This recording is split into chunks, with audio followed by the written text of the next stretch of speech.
Hi everyone, we are already live and take your time. There is no hurry. Take a seat. I always begin as soon as I can my session few instants before, just to warm up the room. So as you see, there is a QR code, and also I place the link on my thread and on comments. You are welcome to join the stage. It is our session, not only mine or Michelle or no matter what. So right now, as we are warming up, I'm already going to make some announcement because I would like to spot the light on various things that is boiling right now. So I hope that I am audible. I'm just checking on LinkedIn if I am live right now. And then I'm going to spotlight some amazing things going on. So bear with me while I am checking if my event is live. If my event is live. And so take a seat. It is live. Yes, it is live. Amazing. I'm not going to check LinkedIn. I will rely on the chat on stream, on Restream. So thank you, Willie J, for joining. What's up? Amazing, amazing. What's up, bro? Well, there is a lot of things. So before I'm welcoming Michelle and Sharon, that is waiting in the background, I'm going just stay here. I'm just going to spotlight some elements that I would like to spotlight before Sharon and Michelle. So right now, for instance, I will show this is the 50 inspirational connections. It started a month or two ago, I think. And it is a time where we can elevate each other's. And when we impact someone, we can impact 50 to 100 persons around this person. So thank you, CJ, for organizing that. I am blessed to be part of that. I was witnessing it last year on August. It was my first week or month that I was knowing you. So thank you, CJ, for making that inspiration and connection. Another thing I would like to spotlight is the anthology. It is the third anthology of CJ and Susanna. The first one I was co-author. It was Beyond Boundaries, and the second one is Beyond Boxes, and the third one that I am also co-author. So I'm co-author to Beyond Boundaries and Rebel with a Cause. And I'm really blessed because the most is done. I still have some adjustment, but the book will be released on September, and I'm really blessed to be able to share the story about education. So that's the second thing that I'm going to spotlight. So I'm going now to spotlight the third thing, the Hounds of Business, Mike Asha Brunner. Feel free to connect with him and with the community. We are amazing. We are at service to each other, empowering each other. And this is amazing because it's an amazing community that I like. Aside that, I'm going to show quickly the profile of Susanna Down because she is helping us to put our anthology up, and showing the profile of CJ because he is also amazing. She is helping us, Susanna, to bring that up. And last but not least, I would like to also empower Janlin because here is my new logo, French Holly, a name that was attached to my LinkedIn for years and years, but now I'm going to really make it new. And thank you again, Janlin, for your creativity. You are amazing. So with that, I'm going now to, hopefully they are still there. Welcome, Michelle. Woohoo! Hey, how's it Welcome, going? Sharon. Hey, hey everybody. How I'm are doing good, you? Allie. How are you? I am well. How are Hi, you? Willie J. Thank you for joining us. Yes, I Thank will. Congratulations, bro. I seen your share in that group message. Oh my God, you. kudos. That is a I'm lot of hard work. Yeah, and here is my pancake, and I will bring some pancakes also. So I'm going to eat right now. Bon appetit. And I love you. Always are eating.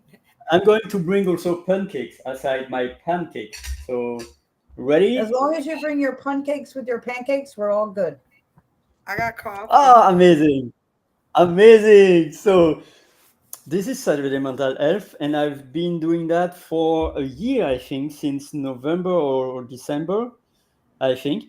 And this is really core to my heart because, of course, you know, I am a language enthusiast, a neuro language coach. I'm going to really boost my business. But aside that, Saturday Mental Health is really pivotal for me because mental health helps me to elevate. And so, Michelle and Sharon, thank you for your invitation. Everyone, you can also scan the QR code or go to the comments. There is a link to join the stage so that we are not only three, but we are more than three. So, Michelle, shall Hello. I begin with you? Shall I begin with you, Michelle? Thank you so much for accepting my invitation, on the fly. And maybe you were already sharing a lot during these live events, but I would like our audience to know more about you. You can share as much as you can, as you want. Well, thank you so much. And whenever you send the invitation, if I'm able to, do it, I definitely jump on because it's always so much fun with you. And you always have these fun platforms, and you never know what you're getting with Ollie. That is the truth. So Very thank you for true. today. Right. Yeah. Like you never know what you're getting. So I thank you for the opportunity. Everybody out here watching, I'm Michelle. Nice to meet you guys. I am the founder of Don't Raise Statistics. I'm a single mom that I am building a new village. So I have a new support system that I am creating myself. I would say that I have embraced the reality that, just because you're blood doesn't mean that you're family. So the family that I am being embraced by now, I think is more authentic and more genuine and more inspiring because they are family that are choosing to be here with me and choosing to walk this path with me. So for everybody that has become a part of that, thank you. You guys have no idea what that means. Don't Raise Statistics is my organization. We have three main pillars. We have Myth, Pact, and Hope. Myth is mentoring youth through hardships. Pact is parents advocating, creating transformation, and Hope is helping others prevent eviction. It's really a great dynamic between the three to allow us to help all communities within all margins, having specific areas to specialize with each of those. Currently, I would say advocating wise, I'm really going strong right now with the housing and the corporate injustice to minorities and spoken, like the people in the margins are the ones that their voices aren't heard the most. And I'm definitely strongly advocating there right now. Also dealing with a lot with the education sector and mental health, the combination of the two, especially when it comes to my child. I actually was threatened, recently with truancy officers. And it's just like, come on now. Like we are in a whole legal litigation. Like you already I've know been she's there. not coming back. Like, and then a cop does knock on my door this week. And in my mind, I'm like, okay, so they're here to check for truancy. No problem. I was literally, you guys, it was like Tuesday morning. So early. I was in the middle of a Zoom meeting. I was actively making fresh blueberry pancakes. I was like hollering up the steps, Ange, time to start waking up. Like, and knock on the door that I thought was maintenance. And I look and it's a police officer. So in my mind, I just instantly think truancy, like instantly, because that's what the school had been sending emails and calling, threatening. And so I say, I asked him, how can I help him? And he says, well, is Angelina here? Well, yeah, absolutely. She's here. So again, truancy is going off in my mind. And he goes, well, I just want to let you know we are here to conduct a welfare check on your child and the ambulance is on the way. We just received a call from Michigan that stated your child's suicidal. And I'm just sitting here like, oh my God, like this is my real life right now. So this week, I think there's a lot of people I'm engaged in some projects with that I've probably been distant or just seem all over the place. Like I've been dealing with that. So I think that my biggest concern out of what happened out of this entire situation, and I'm thankful somebody thought my kid was suicidal and called for help. Like I'm thankful for that. Like let's just put that out there. That's a blessing all in its own. But I guess for me, where this week has been like my disconnect is I'm her mother, full legal guardian, custodian, everything. Like, why wouldn't you have called me before calling the police department from another state? That's number one. Why didn't you call me? Why? I'm in the home with her. So if you really thought that this was an issue, like, why didn't you call me immediately? Is my first thoughts. But then my second thoughts are many that are, in my village, they know, like, from Thanksgiving to Christmas of this past year, my 11-year-old daughter did become suicidal. And I was battling, some really hard things by myself. So then the next question that's in my head this week is like, I was begging you guys for support for the last like 3-4 years and months, like I'm begging for support and there's nothing. So for these last, 6-9 months, I'm picking up these pieces by myself and I'm nurturing my kid. And you want to interject now? When I just went through this hellacious path alone in the dark, lighting it for my child, and you want to interject now when I've already started the process. But then here's the third one, because shit happens in threes, you guys. So then after my daughter is subjected to observation in a psychiatric ward of a hospital for 6 hours, then I'm told we need a reference. We get referred to the psych department. Okay, great. I've been telling y'all we need psychiatric assistance. Like, great, thank you. Mind you, we was put on this list because I've been advocating for months and years. So we've been on this list since March. And I'm just told again, we're on it again, a second time, this list in August. So now we're on this list twice. My child needs help now. Well, not now, because obviously I have fought until I found it. But the help that she needed that put her on this list back in March, that again, now, you're telling me is a 2-year wait list. So the mental health support that my child needs from a specialist that you're telling me I can't have access to for 2 years, like this, we need to, that's the call to action. Where do we have it? What do we do?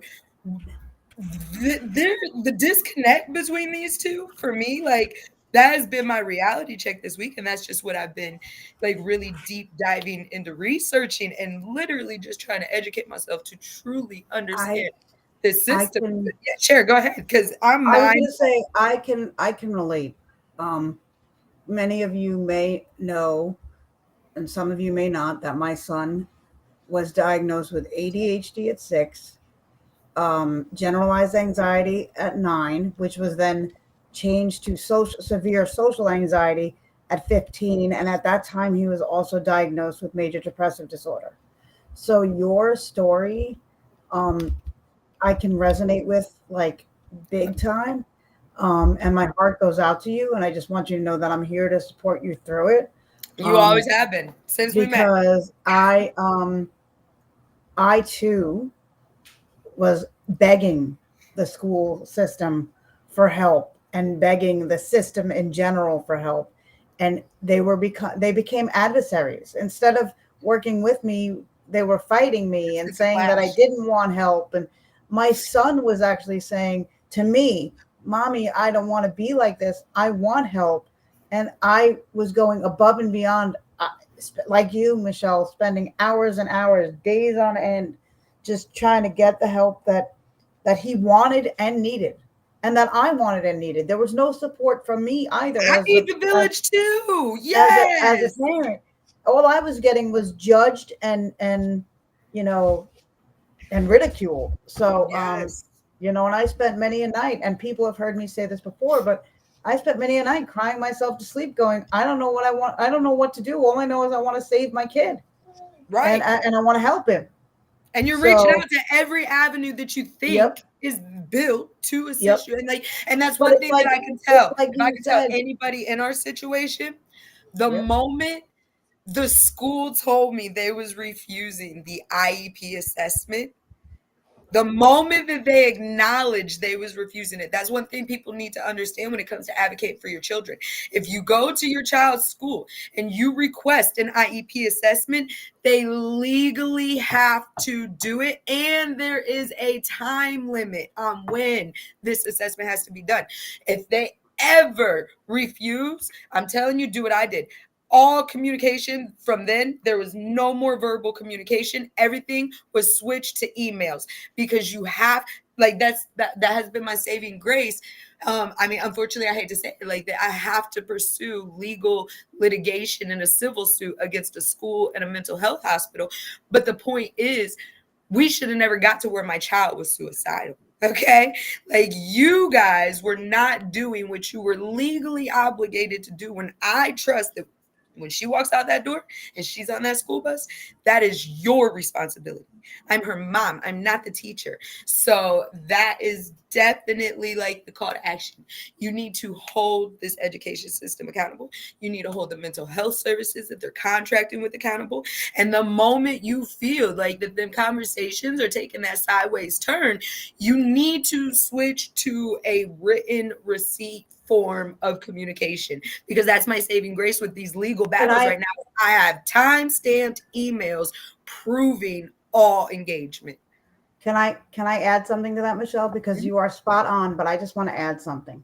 So I took it a step further, because I believe in having, conversations over the phone or conversations in person, because I still, I understand social media and email, but I believe in human contact. And not that you can't have human contact this way, because you certainly can, and it can be very meaningful and valuable.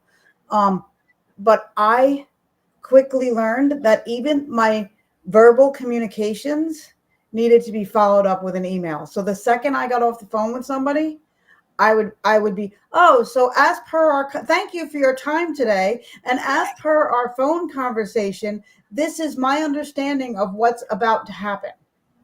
Besides getting your written receipt, it's time-stamped and dated. We did at the beginning of the school year, we had a meeting where I went into the school in person at that big office with the big table where everybody was there. In my mind, this was the formation of the team in this new school district, what I have been accustomed to for the previous 5 years, and leaving that office and knowing what I was internally feeling as the mom and the advocate, and like just the person I'm sitting here like, oh, this is not right. I went home and did exactly what you said. I said, so coming home, from this meeting that we just had in person, this is my takeaway. And moving forward, I just want to make sure we're on the same page. And that was when I began all receipts. Yep. Nope. Yes, Dr. C. Yes, I got you. So I would like to. Dr. CJ, I'm all in. Let me know what you need. I would like to first acknowledge because not all the LinkedIn messages are going through. So thank you, Willie J, Keith Cooperman, Kenny, Divine Maxine, and CJ and everyone for commenting. I don't have the all comments, but thank you so much for joining. And anyone could join on stage. This is your space. This is our space. And so thank you also. Thank you, Rakesh Kumar. Thank you, Chim Amaka. And thank you so much for your shares, your comments. If I'm not able to show them on Restream based on LinkedIn and Restream, apologize. Thank you so much for your presence. And you're welcome on stage at any time. There is the QR code out there. So I'm going to yield the mic to now Sharon to know more about you and if you would like to share.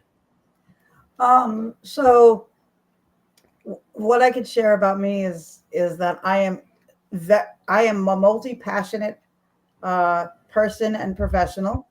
I am very passionate about education in this country. and globally. I am very, very passionate about mental health, and specifically mental health of our youth, because they are the future leaders of our world. And if we don't, as we as adults don't start paying attention to what's truly going on with our youth, and if we don't start listening to our youth, because our youth is getting tired of being talked at, they want to be talked to, and they want to be heard, and they need to be heard, because as much as they can learn from us and the generations before them, we can learn a ton from our young people if we are just willing to shut our mouths and open our ears. Yeah. And we don't need to be adversaries with our children. We don't need to be adversaries with teachers and school administrators. And most parents don't want to be adversaries. No offense to teachers, no offense to school administrators, but oftentimes they're putting us in a position of being adversaries.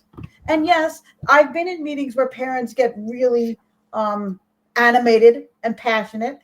And I've been one of those parents because my back's been put against the wall. So here's the thing. We need to stop putting backs against the wall and wrapping arms around each other. And that might sound very woo-woo, but this is how I feel. And I believe that we help society, and we help our children, and we help each other when we start looking at people for their assets and the gifts and talents that they have. That's how we help people rise. We rise by focusing on ability, not on perceived deficit or not what we think is wrong with the person. Yes, we do have to have an obligation to help our youth kind of close the gap on what that deficit might be. But at the same time that we're helping them, to minimize the deficit, we also have to build on their assets. And at some point, we have to stop trying to fix the deficit, know that the deficit is going to be what it's going to be, and start building on the assets. Because no one ever said, please, especially for me, I'm going to use myself as an example. Okay. I never said, oh, please, please, please let me be an accountant. Please let me have to work with numbers all day, because I hate math. Math is not my strong suit. I know how to balance my checkbook. I know how to pay my bills. I know how to do that.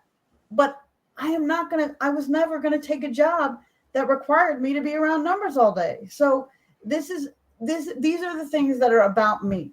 I also believe in storytelling and using storytelling as a vehicle to help engage people and youth, and as a way of educating, but also a way of healing.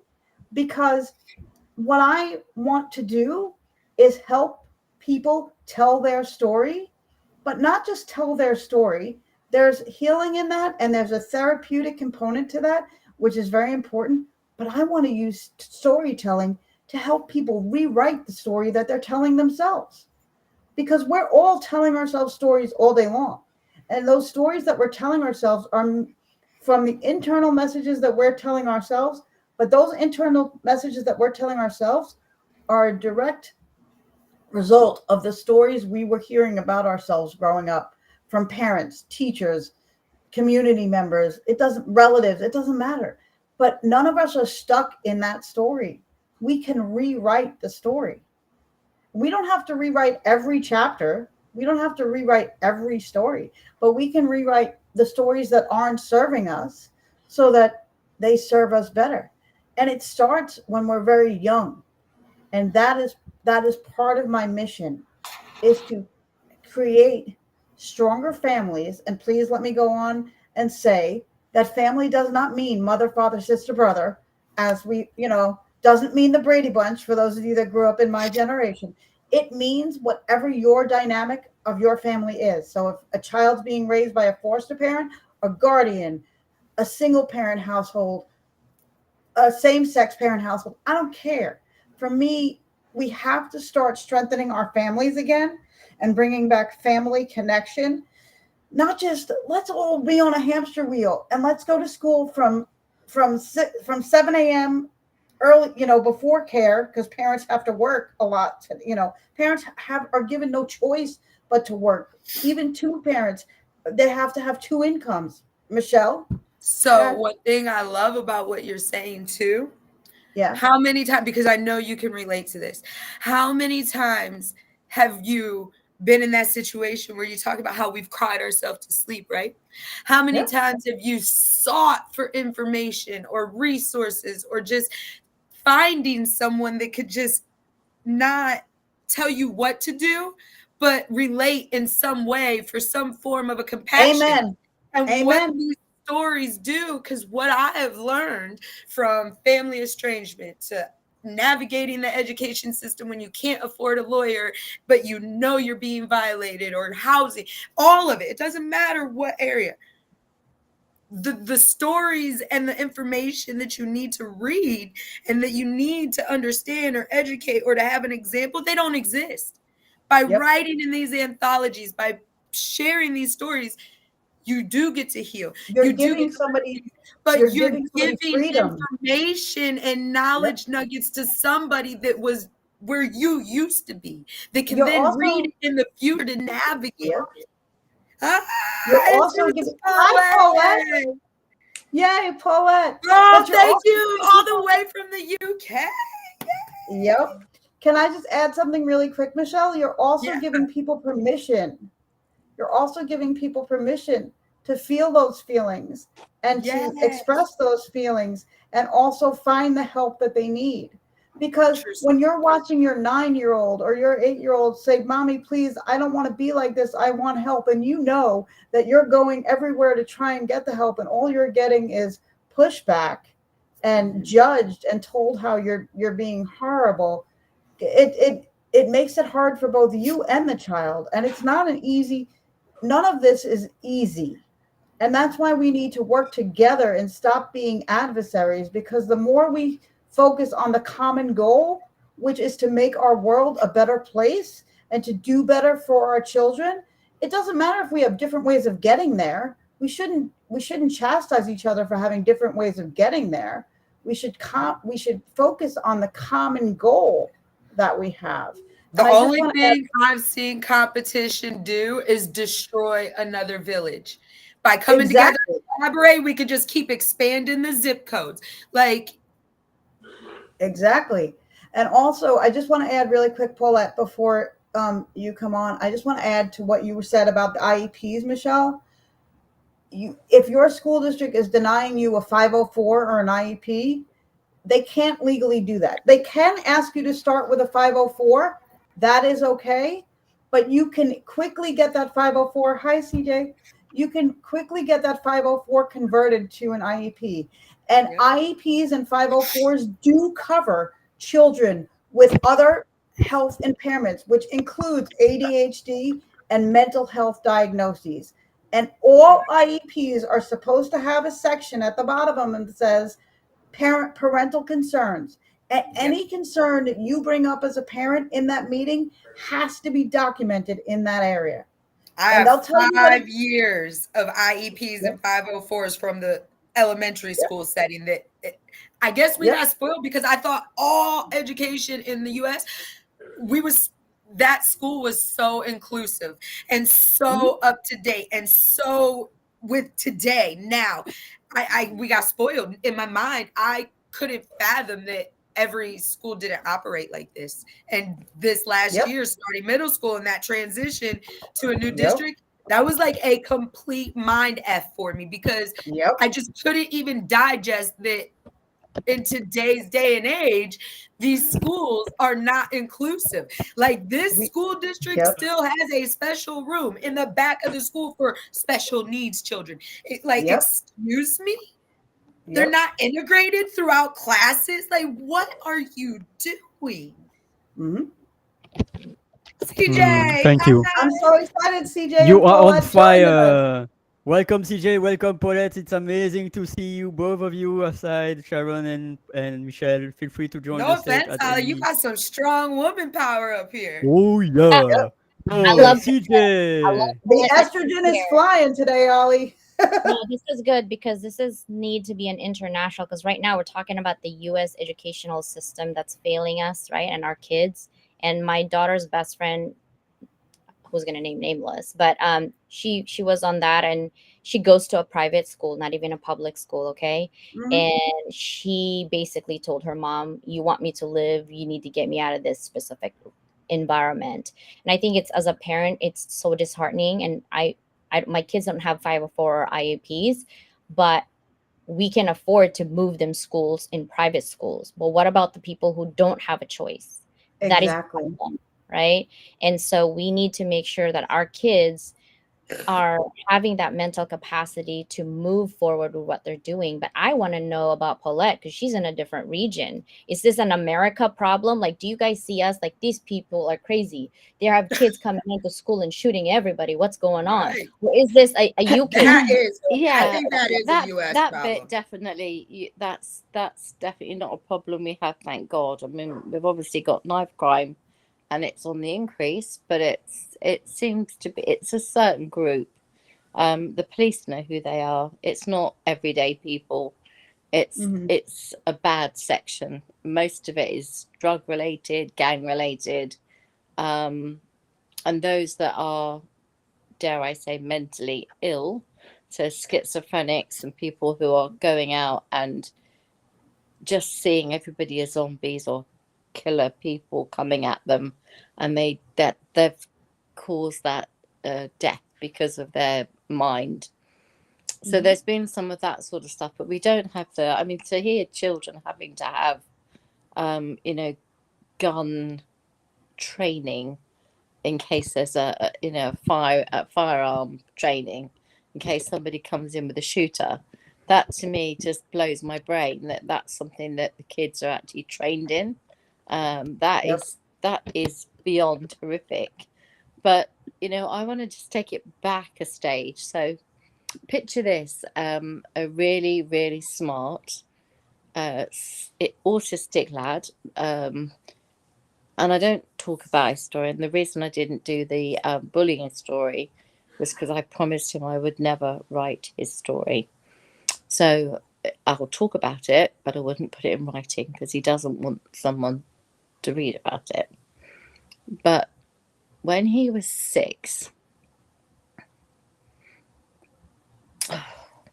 first question, comes home from school, Mum, what's your favourite cloud?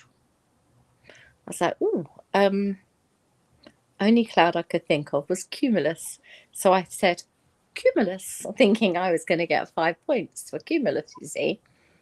Why is that your favourite, Mum? I was like, It's the only one I could think of. because it's not the rain cloud, maybe? And he said, but it is. I said, oh, that's right, because it is the rain cloud. And then we had this bit of a messing around thing. And then he told me about his favourite clouds, and I thought, oh, this is lovely. What interesting conversation at dinner. And then he got on with whatever we were doing. The following day he came home, he said to me, what do you think has more teeth, a shark or an alligator? So I said, Ben, before I answer that question, what topic are you doing in school? He said, oh, I don't learn this in topics, Mum. This is my time in the library. I said, what does that mean exactly? He said, every afternoon I get to spend in the library on my own with all the books. I said, I beg your pardon? He said, yes, he said, because I've done all the work by then, so I'm allowed to go and sit in the library with all the fact books. I said, on your own? Yeah, they can trust me. I'm a good boy. No, I know you're a good boy. But you are on your own, 6 years old, in a room full of books. And I love it. Right, okay, that's great. So we answered the question about the alligator and the shark, and the alligator won. And then we left that conversation. And I spoke to my husband when he came home from work and said, do you know Ben is spending every afternoon in solitary confinement in the library? Now, he doesn't know that it's solitary confinement. He doesn't know that it's punishment, because it isn't punishment. It's they don't know what to do with him. He's already gone up a year. He's already doing the work that they're doing and done it. So here's a problem. So what do you do with problems? You shut them in a cupboard. It's called the library. The cupboard that he likes because it's got books in it, so he can look up his facts. He likes facts. Doesn't like reading storybooks. He likes fact books, which is why we find out about clouds and alligators and sharks' teeth and God knows what else. But the point I'm making is this. Here's a child with the IEP, or we have an ILEP here, but an IEP. And they have chosen as teaching staff to put him in solitary confinement. On his IEP, it said, Ben is of high functioning, The thing that he needs the most is socialization. I was going to The say, thing that he needs Yeah. most is to be with other children, because that will help bring him along. So for every afternoon, they put him in solitary confinement. So I went into the meeting. I sat down with all the people that were there, and I spoke just like I am with you, calmly and matter-of-factly. And I said, so can you imagine my concern? What would you do if it was your child? And they said, but he loves books. I said, yes, but he needs to learn to love people more. And you're supposed to be providing that. And yet it's easier for you to sling him in there, and then he's no trouble. I said, was he any trouble in the classroom? Oh, no. He's never any trouble. Never causes any problems. He just finishes his work too quickly. And so we need something to do with him. So we decided to put him in the library. I Great. also find it interesting that they never let you know. Mm-mm. I'm sorry, I don't mean to It interrupt. came but from Ben that I know. found out. Then, after that was the year 2, so they were going into year 3, and all of his friends who'd been doing all the work with the year, it was a mixed class, 2 and 3. So he'd done all the year, sorry, apologise, it was 1 and 2 were together. So he was doing all the year 2 work. That he was year 1, but he was doing all the year 2 work. So when all the year 2s went up to year 3, I said, well, Ben will go with them, won't he? Because you can't keep him back. Because if you keep him back, he's going to be bored. What's it? If he was already doing all the work before in half the time, you can't surely think that's acceptable. And they would not move him up a year. It was going against the education authorities. So I said, well, I'll write to education authorities, which I did. And I got told, nope, not happening. So it's like, you make your call. So I made the call. I took him out and I put him in the private school, which was probably $25,000 a year. So a lot more money than we expected to pay. A lot more money. A lot more money than most people can afford to pay. But we did it. Do you know what I got told by every single person who was in that room? If you do that, you'll lose all of our support. And I said, do you know what? For what good your support's been, I'll happily lose it, right? So I lost all the support. I had to pay for him to have a counsellor because it was important that he had a safe space, because that's what he likes. He likes to know he's got a place he can go to if he has a moment. And he had, so that was the only thing we had to pay for. The problem we have, and I'll go on to tell you this now, CJ, and this might be something that your friend needs to watch with their child. If they are different, whether it's a neurodivergence or whatever it is, when kids bully, they bully regardless of what school they're in, whether it's a paid school or a non-paid school. When kids are different, they become the target. When kids are an easy target because they're genuinely nice. They are genuinely nice kids. They don't want to cause trouble. They don't want any hassle. They just want a nice, easy life. And that is very difficult to fight a bully, because a bully sees that as a weakness. So the child becomes a squeaky toy. Now, had we stayed in the state system, which over here is the free school, if you like, when we pay for our taxes. Then, as Charles, my husband, was a teacher, one of the heads of maths at a school of 1,300 kids, senior school. If they had a bullying issue in that school, they jumped on it. They dealt with it. The kid was expelled or spoken to. The parents were brought in. It was like, this was done, that was done. There was a process in place. They got excluded. They went to a different part of the school.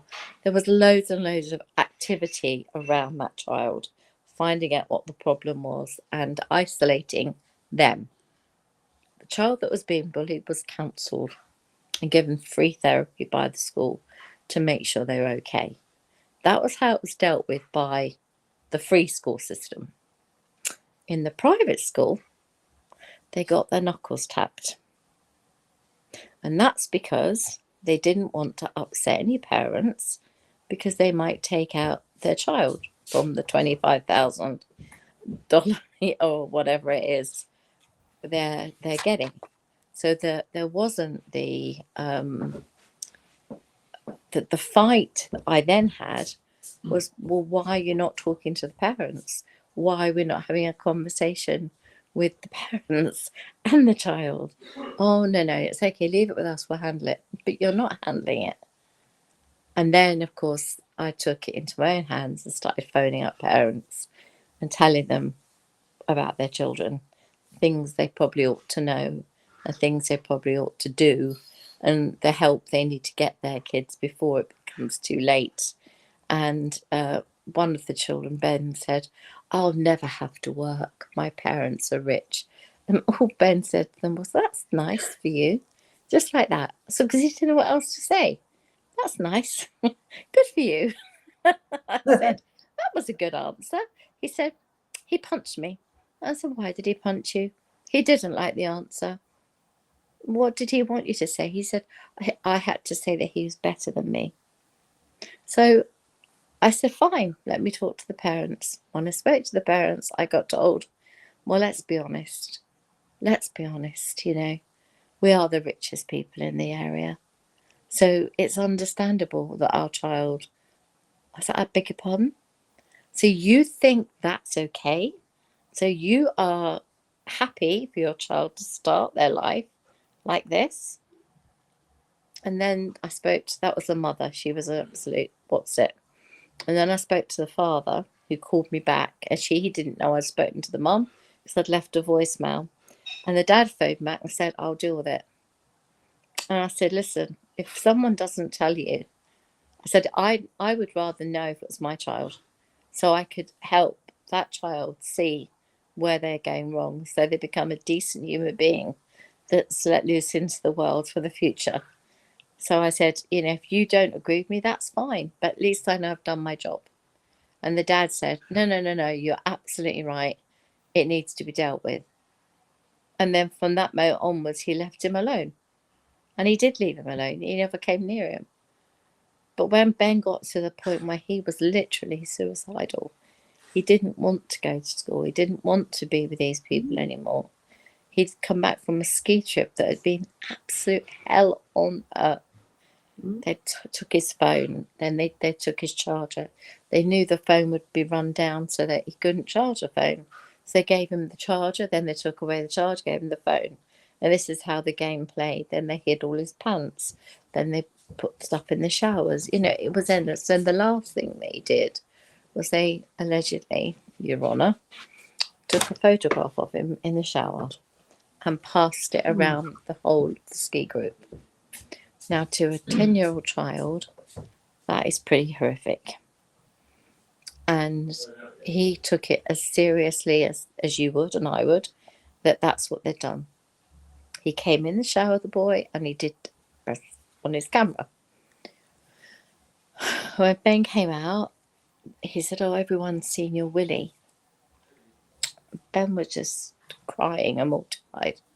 And they were all laughing at him. That this is just the boys.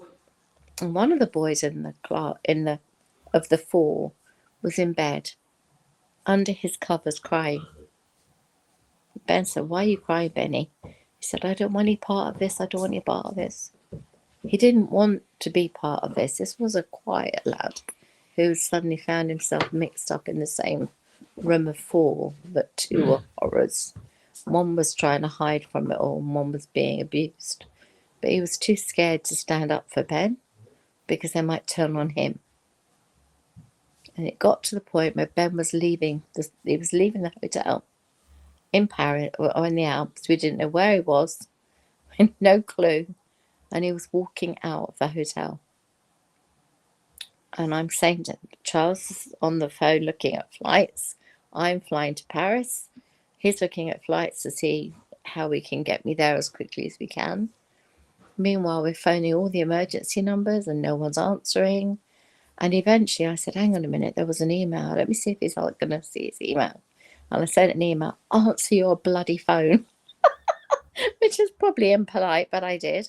And immediately I got a phone call back from the teacher. And I said, I want your back sat against the door to where my son is. Because if he walks out, I don't know where he's going. And I'm scared stiff. I said, you have a duty of care to look after my child. He is in the middle of the bloody Alps and he's walking out of the hotel because he's been bullied and terrorized. And you know what he said? I don't know anything about any of this. He hasn't come to me with any of it. I said, well, of course he wouldn't have done, because it would have got worse. How much worse could it have got, you know? What more could they have done to him? So eventually he got a phone and he'd got a charger and he phoned me. He was in the bathroom, he was sobbing. And I said to him, we're going to sort it out.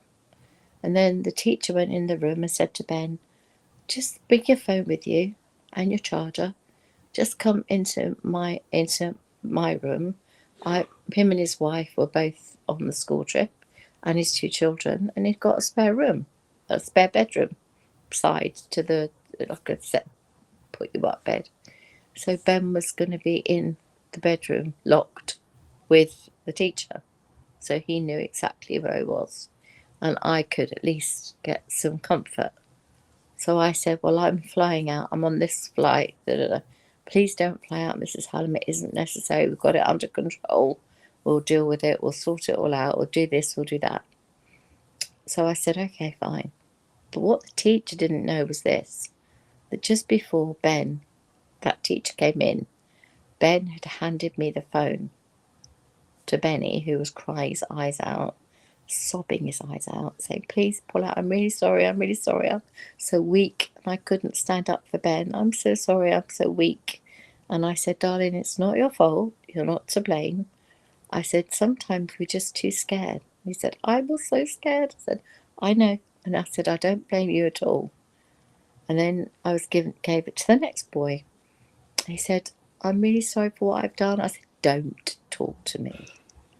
I said, I had the big growly voice on. And I said, you don't know what you've started. And he was like, but. I said, no. I said, you're probably going to end up expelled. And he was like, but. I said, can I speak to the other one, who was the real terror? They put him on the phone and I said, so you've taken a photograph of my son's penis, I believe. And he was like, no, not really. I said, yes, you have. Well, there's no evidence of it. You can't prove it. I said, well, the police will be taking your phone off you when you get home. And they have forensics and they'll be able to find it. And then you're going to get charged with sexual harassment because you're 12. And guess what? When you're 12, you can be charged. And he was like, don't do that. Please don't get the police involved. Don't do it. I said, it's far too late. I said, I'm sorry. You know exactly what you've done. You've had your fun. And Ben's been the squeaky toy. No more.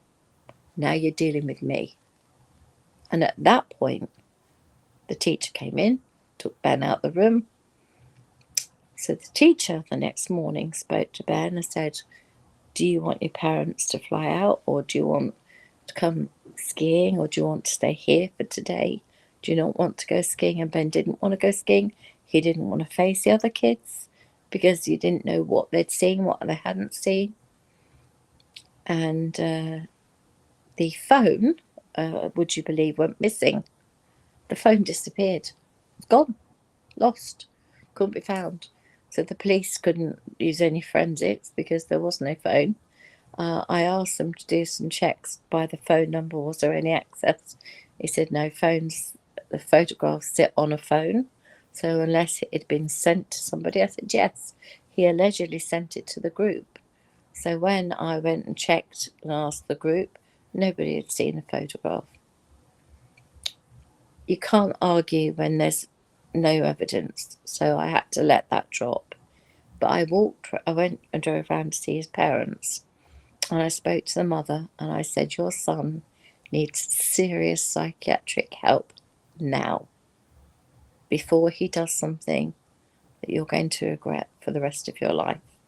It's bad enough he's driven my son to this place, but what if he does something much, much worse? She said, I'll get him therapy, I'll do this, please don't get him expelled. I said, that's down to the school.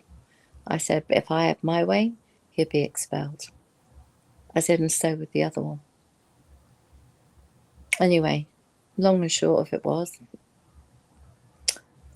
they made Ben's life hell because of what had happened, because I'd caused so much trouble for him. I had caused this trouble for him because I made it worse. And then he took me to a tree and said, this is where you'll find me. And I said, this is the most beautiful tree in the woods. Why here? It's because this is where I hide when I'm scared. This is where I come to when they're chasing me. This is where I hide when they're hiding all my stuff in the changing rooms. All I could say to him was, you'd do that to this poor tree? And we hugged the tree, thanked the tree. And we said, thank you for looking after him. And that we didn't want that tree to be named the tree that this is where Ben died. And Ben went, that would be terrible, wouldn't it? I said, yes. So Ben decided it would be a really bad idea himself. I said, right, now you go and get in my car. Leave this to me. And I stormed over, and I've never sworn at a teacher. I've never sworn at anybody apart from friends joking around. The two male teachers were laughing outside the changing rooms. And there was Ben in his skit, waiting, hiding behind the tree. And the two teachers, male, were laughing. I said, what are you laughing at? I said, oh, we've just been putting on a clock to see how long it will be before Ben comes out. We've got a couple of bets going. I said, have you, really? That's really funny, isn't it? I said, can I join in? And he said, what do you mean? I said, well, neither of you are going to win this bet. I said, because while you two arseholes, excuse my language, people, it's going to get very choice. Whilst you two arseholes have been standing out here laughing, they've been putting his socks and shoes in the shower. They've been hiding his pants every single week. Every week he comes home without clothes. Every week his trousers are soaking wet, and he puts them on and leaves school because he knows he has to be dressed in uniform. Do you think that's funny? I am so glad you find this so funny. Congratulations, because I'm going to try and get you both sacked. I'll do my damnedest. And the guy's going, but I said, no buts. He said, the rules are we're not allowed in unless there's any problems. I said, how the F would you know there's any problems if you're standing outside laughing and having a game of how long will it take Ben to leave? Because it's always last. Did it ever make you wonder why it's always last? Because he can't find his shoes, he can't find his clothes, his trousers are hanging up on the top of the shower, and he can't reach them. And the guy looked at me and he was horrified. I said, this is Tom Brown's school days. I said, it's disgusting, and you think it's funny. We'll see about that. Mrs. Hallam, can we talk? No, thanks. Your time is up. I said, go in there, collect whatever you can find of his stuff. And as there was no boys left in the change room, I was allowed in. Guess where his trousers were hanging? From the shower. And it was the best thing that could have happened. You know, one of his shoes was full of water. It couldn't have played out better. I said, that's what I'm talking about. And you think that's funny. And that's $25,000 a year for this. So you can't win. You put them in the state school and they get treated really quickly. It gets dealt with. Not every state school, but one that Charles worked at, the bullying was bang, bang, bang, bang, bang. At the private school, they put a banner up that said, we have an anti-bullying policy. 0 tolerance. And then they do nothing about it. When I read them his note, and I'll tell you the last part of the story to finish off, and then I'll shut up.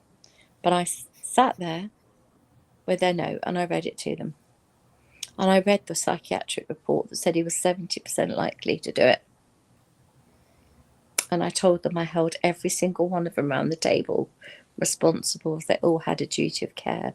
Teachers, the head of duty of care for children, the therapist, everybody. They all had the duty of care. The PE teachers, where it was always worse on a PE day because they had access. And at the end of the day, they all sat there. 2 of them, the English teacher and his own class teacher, was crying their eyes out, sobbing their eyes out to think this could happen. The 2 male PE teachers were sitting there with head in their hands. The ski teacher, ski instructor, didn't even want to make eye contact. And the head of the year said to me, what do you want to do about it? I said, well, I think you know that I have connections in the media and I work in the media industry, don't you? And their faces were like, oh. I said, I could probably bring this school down. Don't push me. I said, what do you want us to do about it? I said, you come up with a plan and you let me know. Until then, Ben won't be here. Ben will be taking the next couple of weeks off school because we're going to need therapy every day for a week. And then the following week, it was every day for a week. And then we got down to 55%, 60%. Then it went down to 45%. But it was such a huge risk. It was yes or no. It was as simple as that. And at 30%, they said, Paulette, you've got enough experience and knowledge that you can handle it. Take it from here. We could keep taking your money, but take it from here.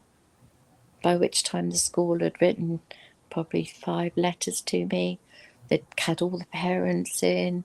It'd all been, dealt with, and everything was sorted, and that changing rooms were being managed differently now, and school trips would be handled differently from now, and this and that. There was 101 things fixed, and it got us through till he was 18, and it got us through. It got us through. And when he was 16 years old, the brave lad went into the headmaster's office and said, sir, I'd like to set up an anti-bullying desk and I'll man it. He's now 6 foot tall by this stage. He's a big lad, strong. He said, I'll man the desk, sir. In my black suit, I'll just sit there, and any child who wants to come and talk to me, they can. Because I've been there and been through it. And do you know what he was told? They don't have a bullying problem at that school. Oh my Beat goodness. that. Thank you so much So for full being that circle. vulnerable. Paulette, I Yeah, can Thank you. so relate to your story with Ben, and I appreciate you sharing your story and your Ben's story, your story, my own story, and stories I've witnessed with other families that I work with are part of why I do the work that I do. For those of you that have not read my chapter in Moving Beyond Boxes, my chapter is about how I was silenced and bullied incessantly throughout my high school experience. And when I would go to teachers for help, I would hear things like, well, I don't know what you want me to do about it. I can't control them. And I was told that, we have a zero bullying, policy. However, they don't have a zero tolerance for bullying, policy, because a zero bullying policy tolerance would be your ass is out, pardon my expression, but their butts weren't out. And the other thing is, I know recently even, I know a story of a child who was told, if you're getting bullied, come to the office, right? Come to the office. And they would and come to the office and you won't get in trouble. But when the kid came to the office as he was told to do, they both got expelled. I mean, suspended. The kid that was being bullied, that was doing what they were told to do, to come and get help from, administrators, they both got suspended. And please tell me how that even, how do you even wrap your brain around that? It's crazy to me. And unless and until we give mental health the same respect and attention that we give physical health in our country and every other country around the world, we are still going to have these problems, because we can put policies on paper, but if we don't do something with those policies, then those policies could be used for toilet paper. And I'm like Paulette and everybody here, I cannot sit back and just watch these things happen. My son was never officially bullied, but he got things said about him behind his back, not only from children, but from teachers. Teachers would say, you are a lot better looking when you had shorter hair. Your mom should make you cut your hair. Are you kidding me? And then you wonder why my kid doesn't want to come to school, because you're a bunch of, I mean, seriously. Yeah. And, my son is very bright academically, and I'm not saying that to be conceited or brag, but they constantly said, well, if he would just apply himself, he could, do this, and this. And I said, well, if you would give him the emotional support that he requires, because I can't come to school with him every day, where is your accountability? And that's what I mean. We cannot in any country say that, school is for academics and home is for social emotional growth. It's everywhere. We're all responsible for every part of every human's growth. Yes, you can say that school is more for academics if you want, in a sense, but you can't compartmentalize somebody and say, oh, well, you can, we have a responsibility, and we have opportunities to infuse academic learning and emotional social development at home and at school. And I'm going to say something that's probably not going to be popular, but I'm not all about popular. I'm about making a difference. So bullying starts at home, because kids don't come out of the womb. Kids don't come out of the womb nasty. Kids don't come out of the womb having biases. These biases are learned. And unless and until we as adults take responsibility for that fact, we're going to have statistics like we have now. Kids are dropping out of school at alarming rates. And I'm sure that's not just a U.S. thing, but I can only speak to the U.S. because that's where I live. Kids are dropping out of school by alarming rates. Suicide it happens rates also everywhere. It's worldwide. Everywhere. Yeah, suicide rates are way up in our country, and I'm sure everywhere else. There's no child in this world that should think that the only way that they can alleviate their pain is by taking a permanent solution of killing themselves to what should be a temporary problem. And there's no child that should be punished for being different, for learning differently, for looking different, for any of it. And it should not be tolerated. And unless and until we put structure in place that's truly not going to tolerate this, then we're not going to get anywhere. So like I said, I'm not here to be popular. I like to be liked like everybody does, but I'm not about being popular. I'm about making a difference. I want to be the change that I want to see in this world. And I'm very solution oriented. So I want to challenge, I want to empower, and I want to inspire people to do the tough stuff. It is tough to stand up. And it is, Paulette, I can totally understand how your son situation got worse when you made noise, so to speak. But that's not how it should be. I had the same That's how it experience seems when to my mother happen. came to my, yeah, but that's what I'm saying. It happens.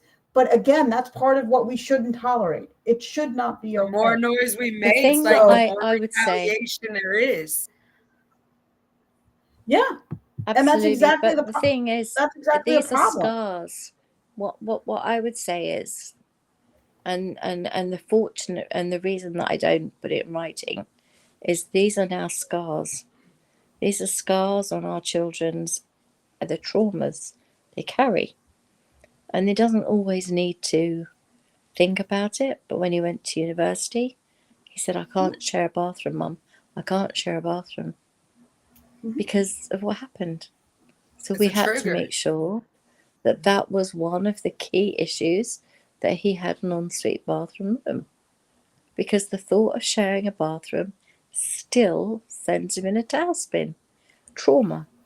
So But the can point I would make is that it's not just about what happens in the school, happens in the classroom, it's what's carried on outside with all the Absolutely. social media, and then it carries on into their adult life, It even to the happens in the point of workplace. it happens in the workplace. There's workplace trauma and workplace bullying. But Uh-huh. the thing that I was trying to say is that from a 12-year-old child to a 21-year-old will be adult, we still need an ensuite bathroom. We do not share because of what happened. Listen, That is I can, trauma-based damage. yeah, it is. And I just want to say, and I wasn't trying to interrupt you, Paulette, but I still have trauma or triggers from being bullied. I will say, and I believe the same is true for your son and other people who have been had these experiences. You do learn to cope with it, and but I will never use the words get over it. And I have people even now say, aren't this was so long ago, can't you just get over it? And what I want to say is, no, I will never get over it. I can manage it differently, but it left an indelible mark in my soul, in my heart, and in my brain. And that has nothing to do with me. It has to do with the experiences and the fact that I didn't feel safe. When you go to school administrators and you say, I need help, and nobody's there to help you, and they say, what do you want to do about it? And you're forced to return to that place every day, because if you don't, your parents are going to be brought up on truancy charges. The repeated Get out of exposure. here. Yep. Yeah, I I think would what like. I want to say, what I can hope to add to this, this is my current real time life right now,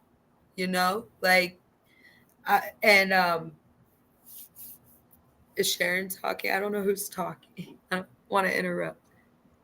Go ahead. Oh, Nobody's okay. It looks talking. oh, okay. But I think that obviously I really love what Dr. CJ was saying about we really do need to form a worldwide advocacy type support system for this. I posted a video that I was really happy somebody helped me get put together because of my experience this week, and just having it posted within these last couple of hours on all of my social media platforms. I do have people reaching out to me saying, what can I do to advocate? What can we do to bring awareness to this? I had no idea. And I mean, some of these people are people that don't even have children, but they're reading my story and they're seeing what Angelina and I are going through, and they're just like, holy smokes. So one thing that I would just really like to bring into this is that I'm a single mom. I will never wish it on anybody. My child is 11 years old, and I've had to firsthand pick up the pieces of her telling me that life will be better without her existing.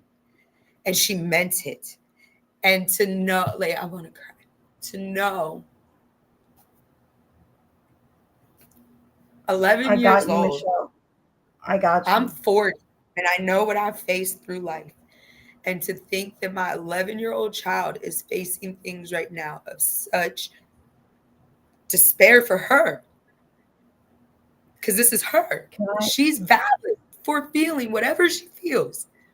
And then that makes me feel like I'm failing as a mom, because it's You're like not. I can't take away the pain.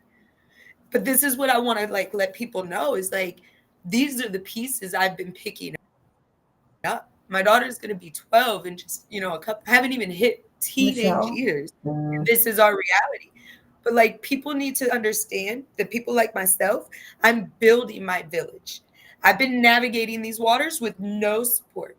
So when you hear somebody engaging in these types of conversations, try to like withdraw like your own maybe personal instant want to give an opinion or give a recommendation, and just listen and understand like advocating can be as simple as providing the safe space to allow us parents to be mm-hmm. vulnerable, discuss it, and to like make people aware Advocating of can it. also But be. it needs to be done without judgment.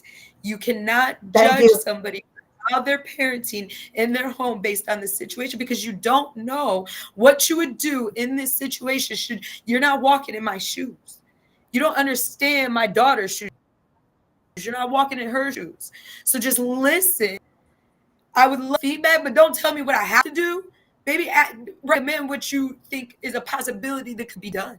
But don't be condescending and don't Right. judge me based on what I'm doing, because you don't know how to handle this situation.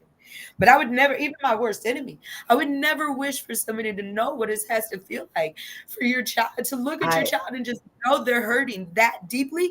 Because, and like Miss Paulette said, my child doesn't need to be separated and put to the back of the school building. She needs assistance exactly. with healthy social peer-to-peer integration. She could go socialize with a baby and she could go socialize with an adult, and she is so intellectually smart. You would be amazed at your conversation. But you put her with a group of kids and she struggles. That is where we need Mm-hmm. to be filling in the gaps. I'll Yep. pass them. But I'm your just experience that trying you're to bring that. Like we need to your be your building experience more that you're villages. And give me 96 your hours to get experience. with Dr. CJ. We'll have a framework soon for this Yep. advocacy group. Your experience, Michelle. I want to tell you, and I know I've told you this before, but I want to tell you in front of everybody watching our team replay, your experience. You are echoing the experience that I had in my life with my son. And my son's 20 now, and things have gotten better, but they're not perfect. He's still struggling to find himself, and he's still working with, mental health professionals, and I'm still getting, well, how come you don't make him do this, and how come you don't make him do that? All I want to Right. say to you, Michelle, is you are not a bad mom. You are a phenomenal mom doing the best you can, and people need to be more supportive. And I can relate also as a single mom, because I'm a single mom as well. So I was doing this myself as well. And there was a lot more judgment than there was support. And again, that's why I do the work that I do, or at least a big portion of the work that I do.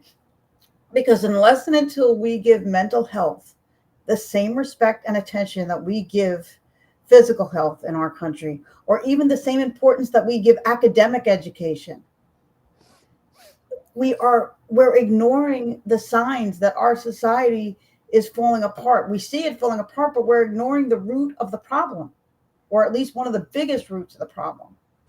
And go ahead, Paulette. Can I just one thing that I thought Yeah. was really important to say is that before I decided to come on LinkedIn and start writing books, I was going into schools with a basket, dressed up as an old lady with a walking stick, as Mrs. Worry, and children could put their worries in my basket, and I would take their worries away, and I would put their name on them, and I'd read through their worries, and if there was anything that was a red flag or something that needed bringing up, I could take it into school the next time I went. But most of the time it was things like, my mummy drinks too much, or I'm worried about my daddy because he smokes and he might die. Things like those kind of comments. And then you'd see the occasional thing was, I don't like my uncle. Okay, well, there's got to be a reason, right? So you don't see that as a red flag unless you're me. That to me is a red flag, right? So I would just say that needs to be discussed. Okay. So I would pull these things, and then it's like you go away from that because you can't go to every school. There's one of me. I can't go to every school just in my area. I'm disabled. I just couldn't do it. So it was like that's why I started writing the books. But the real reason I got so completely shocked was that friends of mine whose children who were older and were going through a terrible time with a narcissistic dad and horrendously beaten up by using religion, and it was a horrible situation. And between you and me, they were given 18 months before they could see a therapist. Now, if you are broken, if you are disclosing and you are telling somebody at that point, you're brave enough to speak up at that point, and then you get told, well, in 18 months we might be able to help you. How the heck does that help the mental wellness of that child? So all you can do is become the therapist and have the revolving door. And that's what it ended up looking like. And I had to say, I can't do this. I'm going to go mad. I literally could be doing 18-hour days and giving 40 minutes to each child. It could have been a revolving door, and it's not fair. Children, adults need mental health, and they need it in exactly the same way as any other form of health service, and it needs to be available. And I was told that they would need 100,000 more therapists, psychotherapists, counsellors in order to meet the demand. 100,000. Yeah, it's crazy. They're not even training that many. Mhm. So that means they're going to have to import X amount from all over the world just to meet current demand. This is quite a major situation. And what we don't seem to understand is, and this is my view, is that the mental health of the children today, what's going to happen in 10 years' time? What's going to happen in 20 years' time when these traumas that they've had that were never dealt with going to come back and bite them in the arse, and they won't know which way to turn? Something has got to give, and it's the mental health services of the world. Because I know it's not just America and the UK, it's every single country is having this problem. Thank you so much. And I see you, a person named by you on the camera. So I'm going now to welcome you. Who are you? You? I am. Are you talking to me? Yeah. Hey, I'm Emilio. What's going on, buddy? I'm Fine. I recognize you. Welcome. you know that I can resonate so much with our previous speaker, and one thing that I can say is that the nonprofit organization that I have founded, it aims towards these innocent souls that have nothing to do with a grown-up's decisions, which is children affected by parents incarcerated. When one of our law agencies go and apprehends a fugitive, and it so happens to be their guardian angel, their main priority is safety. So they go in with full force, and they have no consideration for these children. They don't know what they're gonna do. All they know is that the police, the law enforcement, is the boogeyman, is our enemies, and within this community that I live in, and that's something that needs to be seriously addressed, because these children are not supposed to be being raised, being grown, even though it's a lower income community, being feared of the law when they are there to establish well order and making sure things run accordingly. And that is something that these children can't speak on. So I was really touched by our previous speaker. I'm so glad that I was able to hear her because yeah, this nonprofit organization is based on West Dallas, Texas.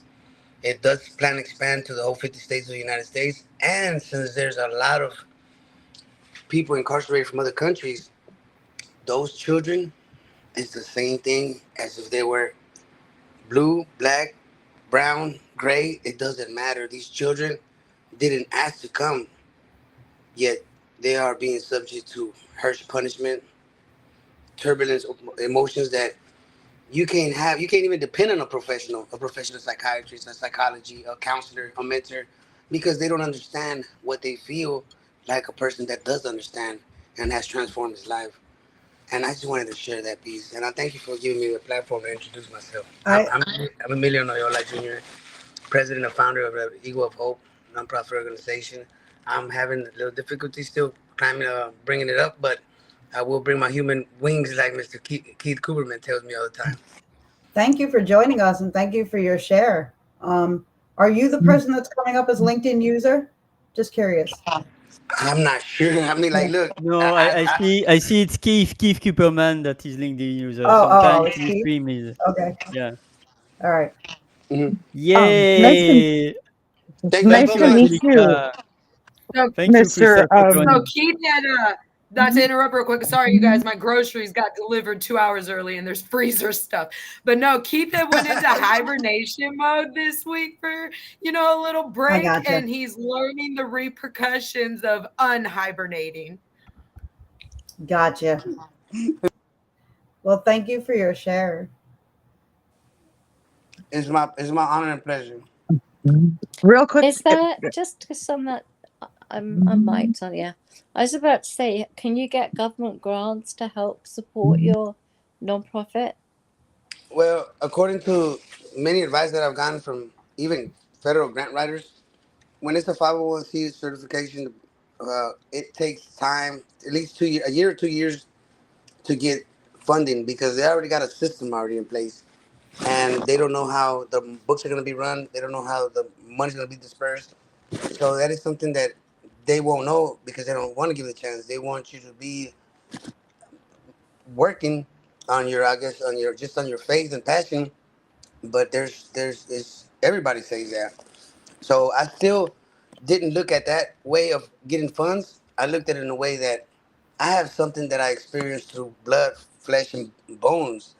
So there's no one that can say how a child feels when I have my son that's 18 months old, my daughter that's 4 years old when I left them. Now they're 21 and 23.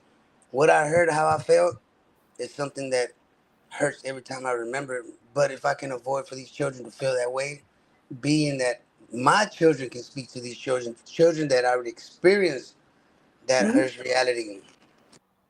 There If definitely is funding and grants out there, and it's definitely yeah, something I would like you to consider doing because it would certainly give you that jump up that you need, the financial support if to if get we're that not done. already, sorry, Paulette. If we're not already connected, can you please send me a connection request? Yeah, I So was you saying the can you same can find thing. me you can find me on as Sharon Byrne on LinkedIn. So send me a connection request because I'd love to continue the conversation if you'd like to. If you're speaking to me, ma'am, I absolutely Yes, would. yes, But I'm yes. confusing you with Michelle, Ms. Ramos. I'm sorry about that because I can't see on the phone. I'm gonna go Yeah, get no, my I'm Sharon Byrne and Michelle's Michelle, but I'm yeah yeah Sharon yeah. Byrne. So Okay, if we're Shalom. not, Uh-huh. go ahead. I'll make sure No, that he 'cause gets all the connection. I'll make sure it happens, Sharon. Yeah, I Okay, sent cool. already the profile of dear Emilio on yeah Sharon and Crystal yeah DM. yeah Okay. I just wrote it down yeah on and my to-do list. All I right. got Thank it. you. Thank you so much. And listen, I was just and told about this event, and I really wanted to share the space with my friend Michelle But I greatly appreciate all the support. Anybody that gives me a positive feedback and a warm embrace, to me that's gold, because I've been discriminated so much, and I'm not crying. I'm not doing any moaning, because it could be worse here. I'm not homeless. I got food. It's I okay got to food. state your facts. It's okay to state your facts. Just because you're stating your facts and your truth doesn't mean you're not grateful for what you have, but you can still state your facts as to what you want more of. So don't feel like you have to explain or defend or apologize.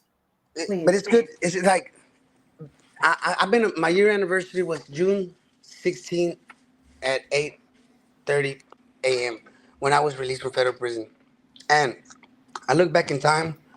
I might not have my finances right, but the road through that year, as I look at it, and anybody would just take a little moment and just think about it, man, it's been a phenomenal year for me, because I met a lot of great people.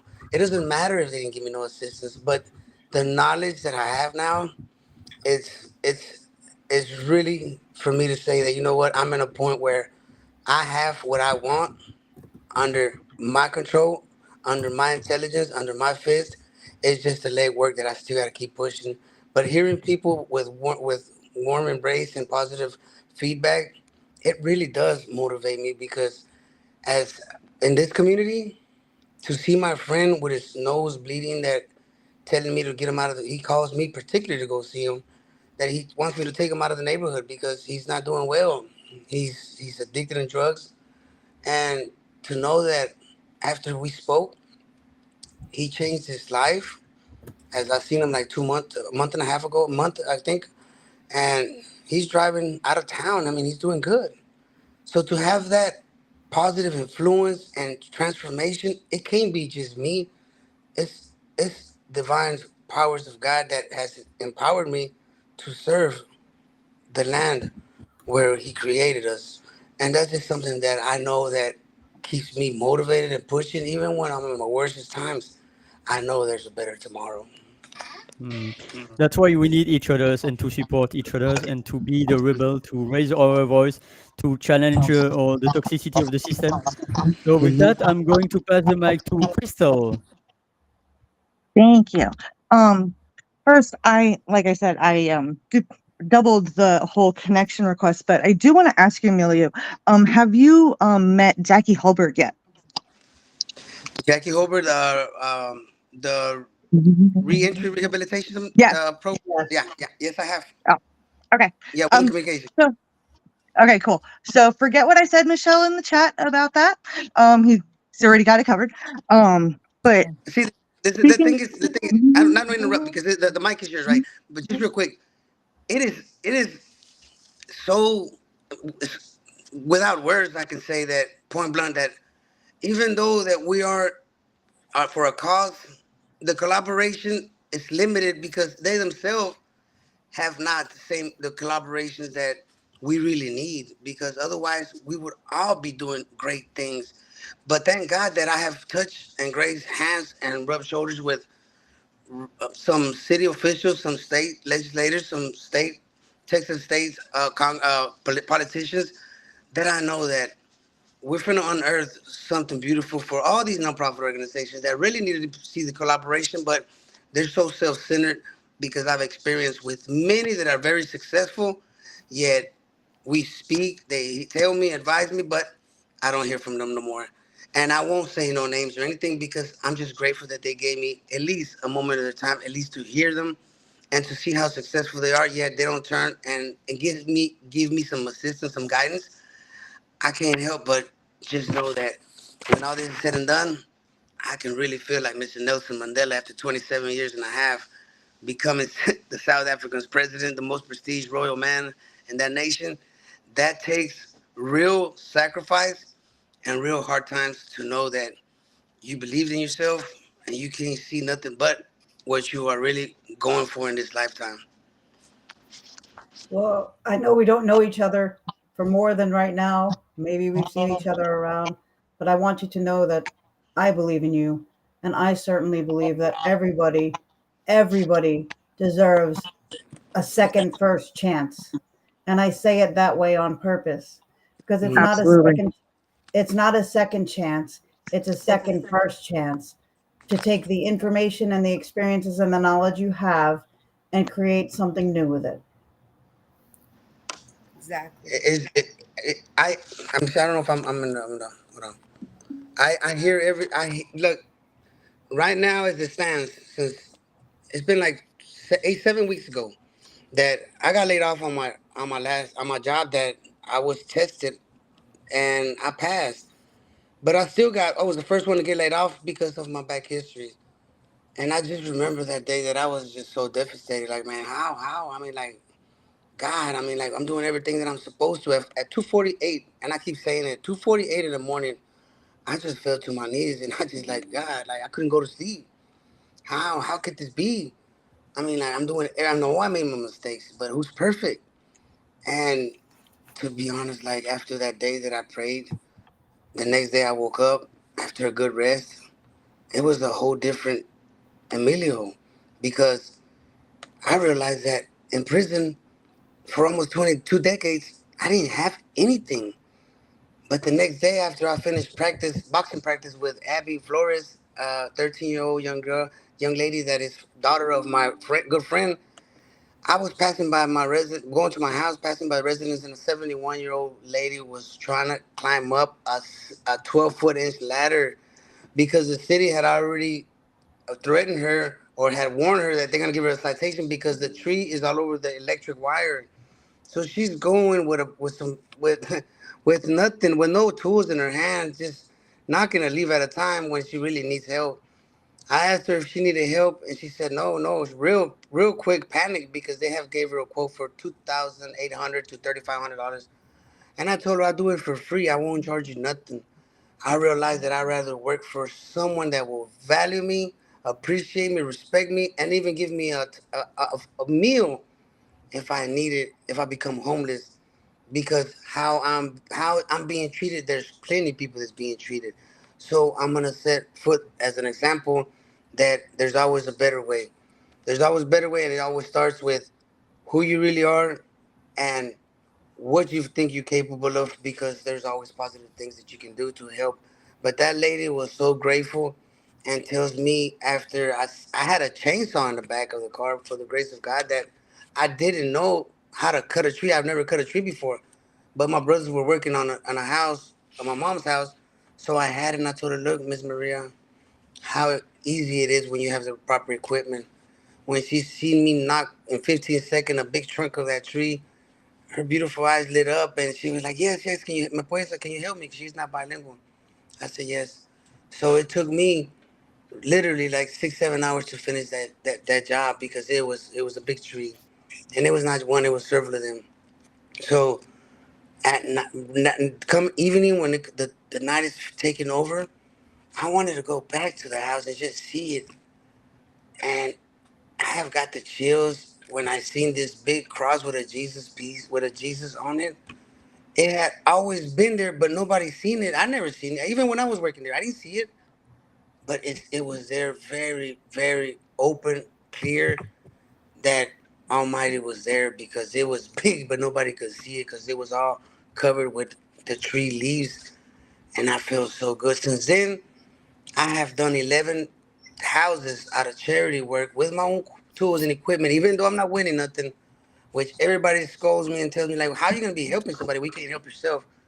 But this joy I feel when I see this blind lady, half blind lady, cry with her good eye, and like telling me thank you because she wanted to do it for like 40 years already.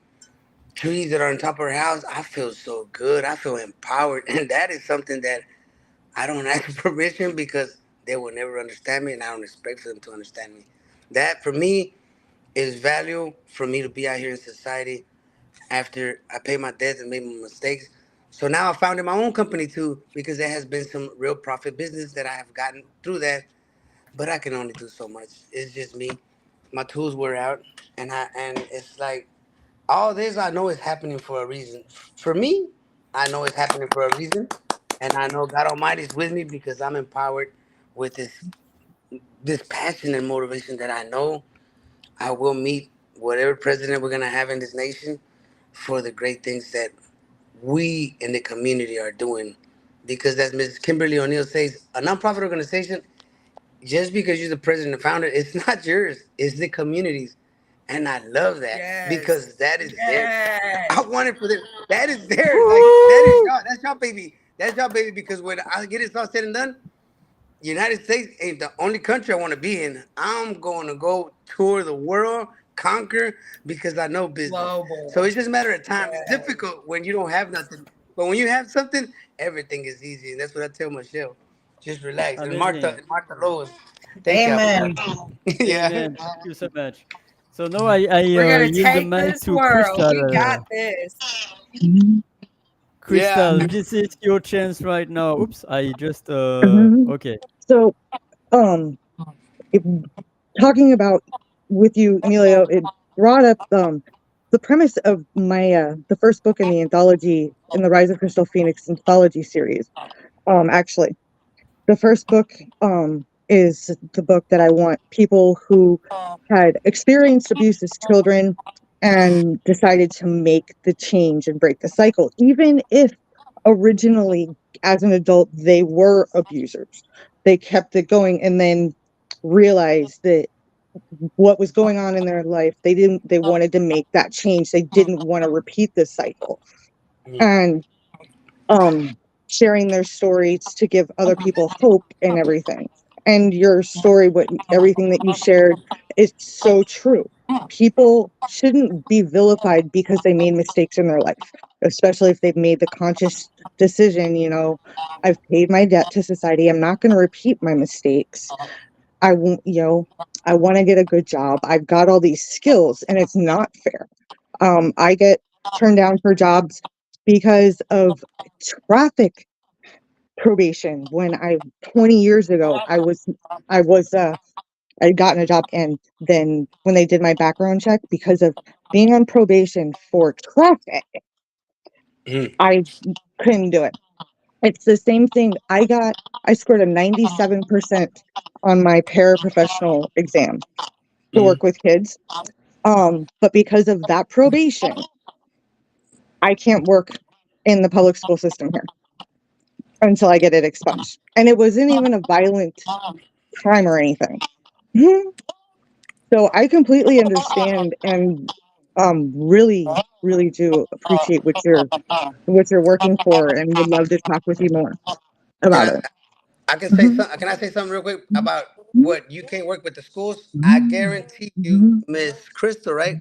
Yeah. I guarantee you, if it so happened that I was in that area, or any one of us right here in this meeting right here, if they were to be in a position that holds weight, that holds power, you will be in every school you want to be, because that is what is in power.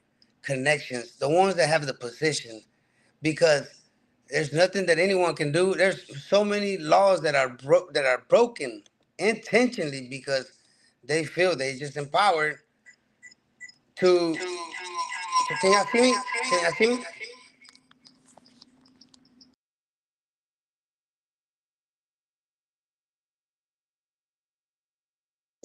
I think we lost him. No, no, no, no, no, There no. he is. No, no. Can you see me? Yeah. All right, can y'all see me? Yes. Yeah, you're good. Okay, can y'all see me? Yeah, we can, Yeah, but has and we can anyone hear else you. got their mic open? Because I keep hearing interference. Okay, hold on. Okay. Okay, yeah, so yeah, I wanted to get in the computer. So now it's like in prison, I was housed in segregation. When I was ready to go see my mom and my dad, when they drove 7 hours, but when they call me, I'm not there. I'm in special housing unit. I have to see them through a window. Why? Because the officer just so happened that at that moment where I'm really speaking about policies, he gets so offended because I'm citing what is expected of him and what is expected of me. They don't like that. I'm being transparent with the policies, with regulations in the BOP. But that, for being knowledgeable on rules and regulations, I was punished. So to have my mom drive 7 hours and not see me, but 30 minutes. And then I asked for a picture. They said, we don't take pictures here. So you're discriminating then. So there's so many things. And to top that, to have a broken bone and to have a malicious officer simply because I filed on him, because I asked him for 29 days to move me to a handicapped cell because the doctor deemed me incapable of to be walking on my own. So I had to be confined to a wheelchair. So when I filed on him because I failed, went unconscious and chipped my teeth, he gets mad, changed my cellie, and does put me in a handicapped cell. But he puts another person to abuse me because that person has been in that segregation. So I was incarcerated for 13, 14 years. I mean, like, there's no man that exists that's going to put fear in me, but it's just the principle of it. To know, I don't even know what was wrong with this individual, but all I know is that at 12 something at night, I wake up and he's invading my space and I felt instantly disrespected. So I tell him, I'm going to ask you one time and one time only to scoot back. All right. I don't know what you're doing because he does get right there to get the window to get on his bunk. So I felt uncomfortable and I got on my wheelchair and I went specifically, wrote a note and told the officer, because it was embarrassing. You're going to move me out or you're going to move him out because I am incapable of defending myself. And I feel that there is an aggressive towards me, where he's violating my space. I need you to call the lieutenant. Guess what? He called me back 6-7 minutes later, said, we're not moving nobody.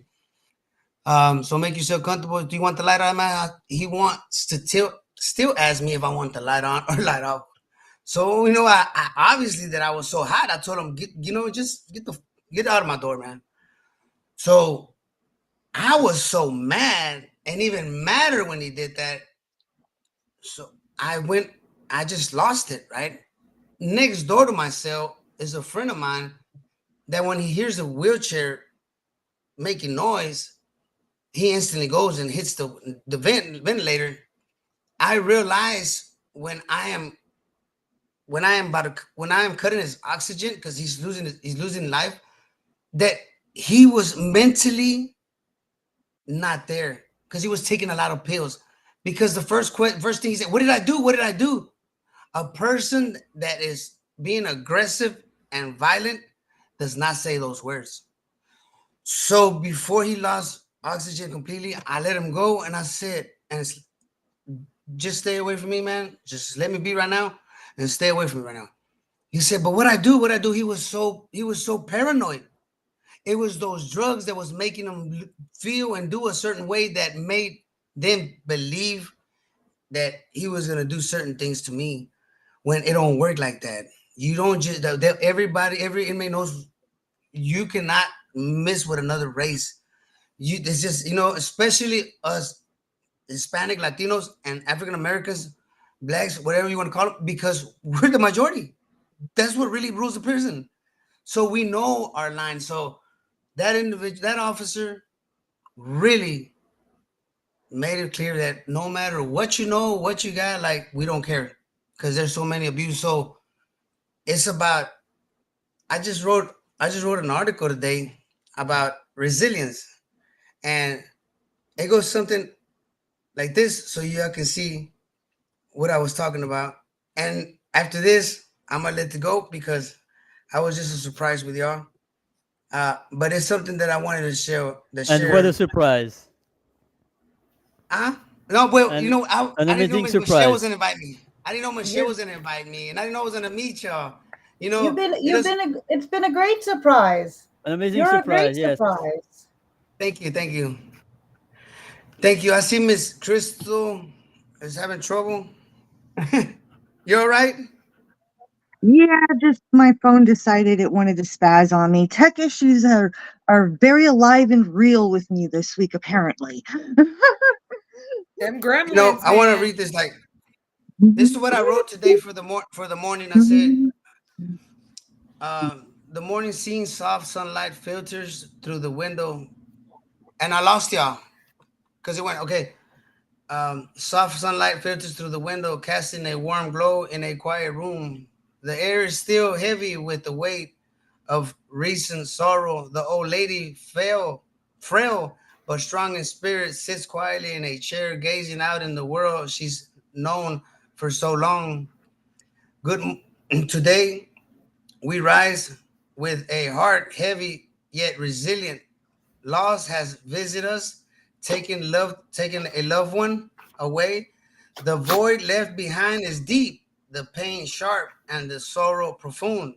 In times like these, it is easy to be consumed by grief, to let the sadness envelope us entirely. But we must be vigilant, especially for those who remain, like the old lady, the wife, who sits quietly, her gaze distant yet full of memories.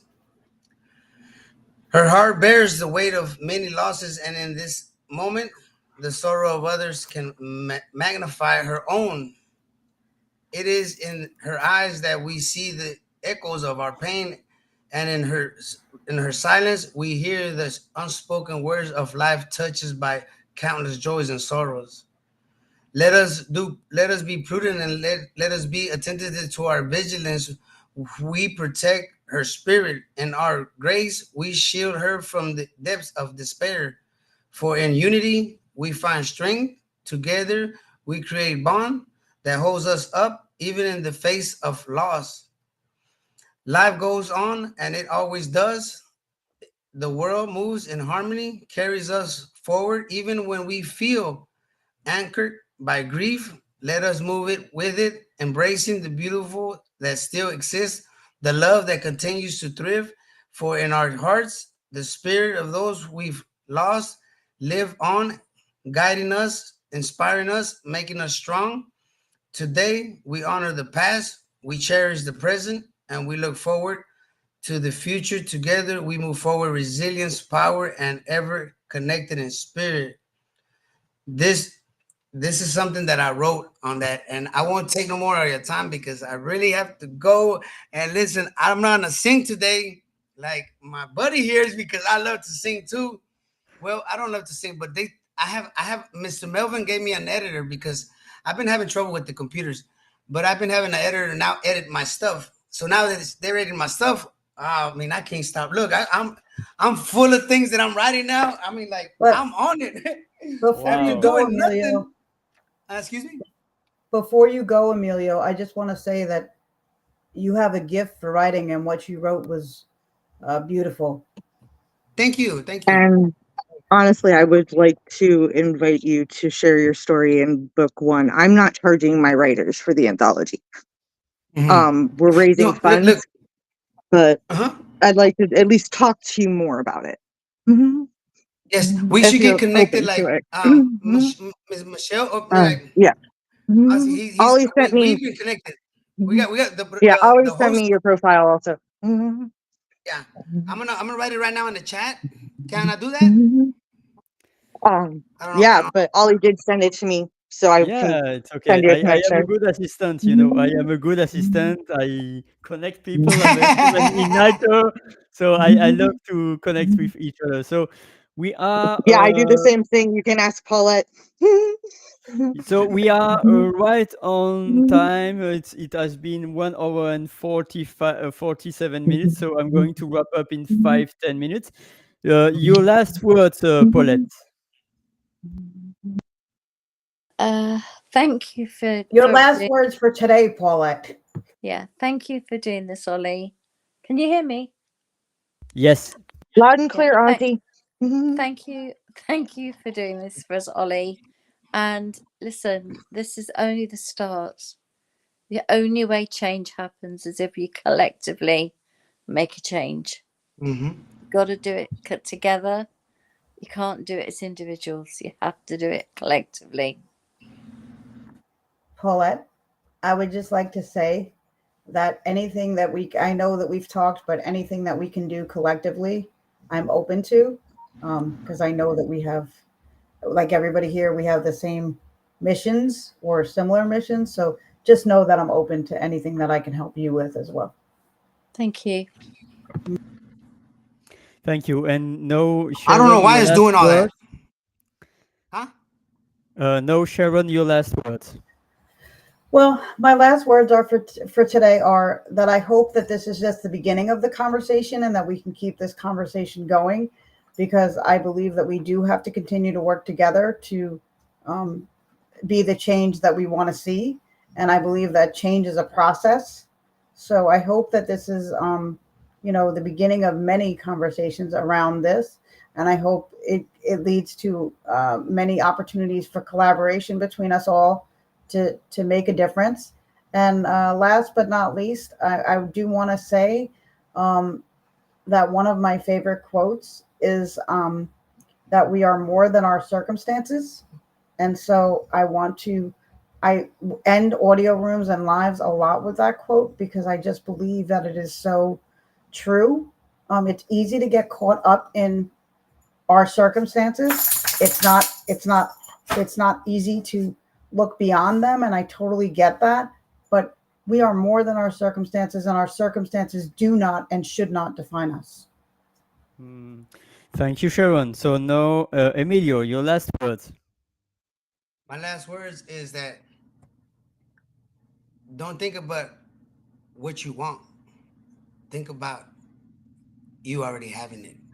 You will know the powerful connection with your spirit, with your motivation, with your consistency, because where there's a will, there's a way. Connected with other people is the key to success, because you might not have the brain, you might not have the mind or the patience to actually come up with some innovation, something that you need. But as someone else with a fresh mind, you will get your results.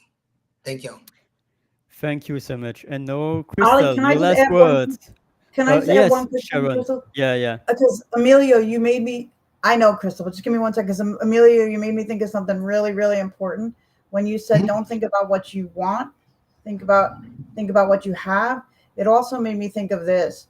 Don't think about what you want. Think about what you can do. So it's now your turn, dear Crystal. Thank you, Crystal, for letting me jump in. No worries. Okay, so my final words: nitwick, blubber, augment, and tweak. For those of you, I was quoting I recorded you Dumbledore right from there. the welcoming feast in Sorcerer's Stone. I had to do the little giggle with the words because of talking with Ollie about his chapter for Rebel and everything, the wordsmithing and everything. So I just thought I'd throw out some silly words. But my final words are this: as long as you treat people with kindness, respect, we will make that change. And I'm saying this all the time. When one of us rises, we all do, because we have built a very strong family that supports each other, and we will continue to do so. And we do welcome new people and try to help them as well. This group of people, especially the ones on stage, I don't know Michelle that well, but Sharon, Ollie, and Auntie Paulette, we all are very heart-centered, and we like to help people. And no matter what your past is, you don't live there anymore. So why should I judge you for it? You never know what storm somebody's walking through. So just treat them with kindness and respect, and the world will change for the better. So just be loving and kind. And gosh, my hands hurt. I just helped my mother-in-law process a bunch of tomatoes for the garden and like de-seeding and everything. My arms and hands are so stiff. It's so funny. Love you guys. Hey, listen, I bet you I got the cure for you, because look, this little thing just came to me. They let her out. You would have got your hands fixed with this. Oh my! I used to breed Yorkies as a kid. My mom and I bred Yorkies. So that, wow, small But world. listen, let's not. You said something very important that I wish to really interject something that in society, we humanitarians always think in the most divine, bright, positive humanitarian way. But understand that we are in a position that we're trying to elevate and rise. We don't need to be always where the people that can help us look down on us, because that's reality.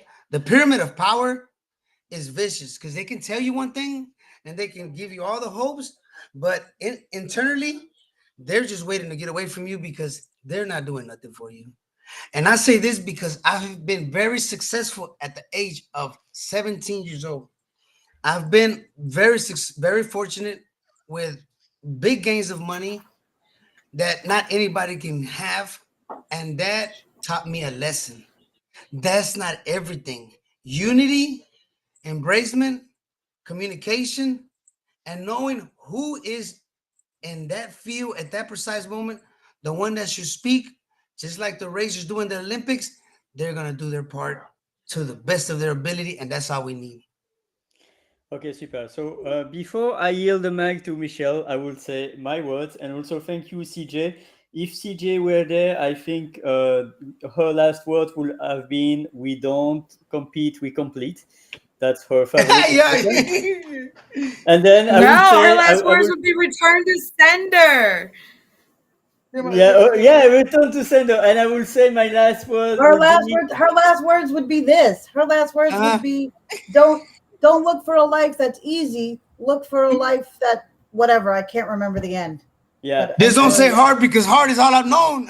Okay. And then I have my special last words, because I love to pun cakes. You know, I love to make puns. So keep shining. You are excellent. And if it cracks up, you can make it an omelette. And bon appetit. So that's it. Love you, Ollie. Thank you. And now you have the mic, Michelle, for the last words before I click the button that I'm finished. Well, I thank y'all for letting my dog. We ran over what we thought. So I had the timing lined up that he wouldn't have needed, that walk until after. But regardless, Ollie, thank you so much for today. Thank you so much for the platform. Thank you. We're creating, these spaces where we get to talk about things that they're not talked about enough. And I'm very appreciative that get the opportunity to create the awareness and to just, bring it to the light. And, we're going to collab with Dr. CJ and we'll start what we need to start. And I'm just thankful. And I'm thankful for the village we're building. And you and I got our own little special bond, and we are group 5, I think. We're coming up soon to be highlighted with Dr. CJ. So, and our book is coming soon. So, we're on it. Crystal, Mr. Ali, Michelle, Miss Sharon, Miss Paulette, I want to let you know that since I met LinkedIn, all I've been doing is just audios. We need to show by example. We're going to take action. We're actually going to go center point and think about what we're going to do to bring finances to empower us. It's very easy because the world is to our device. I'm not locked up no more. So instead of just talking about whatever you read, whatever you understand, be psychological, be logical, be prudent. All that is fine and dandy, but some of us are hurting. Some of us don't have vehicle. Some of us need to have that. So we need to equip ourselves. There's a lot of things that we can do, but we need to put our minds together, not in resilience, not in being positive, not just in business. I'm a business savvy individual that I know that we can create magic. Just listen to me, whatever I need, adapt to it, and let's create this baby, because we're about to elevate. That's for sure. I'm tired of being broke, and I'm broke simply because I feel like my hands are tied up. And this is the thing, that we are where we are at because we had not connected. Now we're connected. 100% guaranteed, with the Almighty giving me strength and saying this with such facts. We will not be needing anything materialistic other than reaching out to other people and being respectful and helping others, and show the big dudes, the big wigs, let them know that we don't have to be in your position to get the attention, because the people is the one that rules any nation. Solidarity, yes, right and there. I'm also tired to be broke, Oli. I prefer to be ravioli. I'm with you, Ollie. Exactly. I'm pastabulous. So with that, I'm Yeah. going to close the room because we are already way on of time. Thank you so much for your presence and keep shining, everyone. Keep bringing Okay. your Thank art. Hey, you.